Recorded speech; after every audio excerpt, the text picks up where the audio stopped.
வாங்க திங்கக்கிழமை ஒரு குட்டி விலாக் பார்த்துட்டு வந்துடலாம். காலையில் பிரேக்ஃபாஸ்ட்டுக்கு பார்த்திங்கன்னா சாலட். நமக்கு ஞாயிற்றுக்கிழமை மீன் குழம்பு வச்சதுனால இன்றைக்கி ஒரு பெருசாக காலையில் வேலை இல்லை.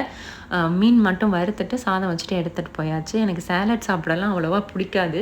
வெள்ளரிக்காய் மட்டும் சாப்பிடுவேன். மற்றபடி இந்த கேரட் இதெல்லாம் பச்சையாக சாப்பிட்றதுக்கு எனக்கு சுத்தமாகவே இறங்காது. அதனால் நான் மட்டும் தோசை ஊற்றி சாப்பிட்டுட்டு கிளம்பியாச்சு. சாயங்காலம் வந்தோன்னே எனக்கு பயங்கர பவர்ஃபுல்லாக ஒர்க் மோடில் இறங்கிட்டேன். ஃபுல்லாக கம்ப்ளீட்டாக கிச்சனை க்ளீன் பண்ணி விட்டுட்டு வீடெல்லாம் மூவ் பண்ணிடலாம் அப்படின்னு சொல்லிட்டு அந்த வேலை தான் பார்த்துக்கிட்டு இருக்கேன். ஸோ யாருக்கெல்லாம் இந்த மாதிரி வந்தோடனே இந்த மாதிரி சில நாள் இந்த மாதிரி ஃபுல்லாக நம்ம கிச்சனை க்ளீன் பண்ணி பார்க்கணும் அப்படின்னு ஆசையாக இருக்கும் இல்லையா? இது பார்த்தா தான் நமக்கு ஒரு பெரிய வேலையாக தெரியும். மூவ் பண்ணுறதுக்கு இந்த கூட்டி முடிக்கிறதுக்கு ஹார்டாக எடுத்துக்கிட்டிங்க அப்படின்னா ஒரு 1/2 hour தான் ஆகும். நம்ம இன்னொருத்தவங்களை டிபெண்ட் பண்ணி இருந்தோம், இன்கேஸ் மேடெலாம் வச்சோம் அப்படின்னா அதுவே நமக்கு இன்னொரு பெரிய தலைவலியாக தான் இருக்கும். இது நான் ஒரு 1/2 மணி நேரத்து வேலை தான். பார்க்க தான் பெருசாக தெரியும்.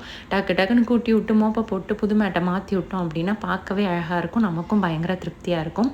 ஸோ இது வரைக்கும் பார்த்திங்கன்னா மாப்பிள்ளை சம்பா அரிசியில் இட்லி பண்ணிட்டேன், ராகியில் பண்ணிட்டேன். இன்றைக்கி கவுனி அரிசி தான் ட்ரை பண்ணிகிட்ருக்கேன். அதே ரேஷியோ தான்.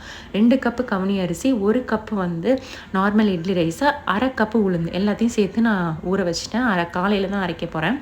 நைட்டு டிஃபனுக்கு பார்த்திங்கன்னா மிளகா சட்னி அரைச்சி வச்சுட்ருக்கேன்.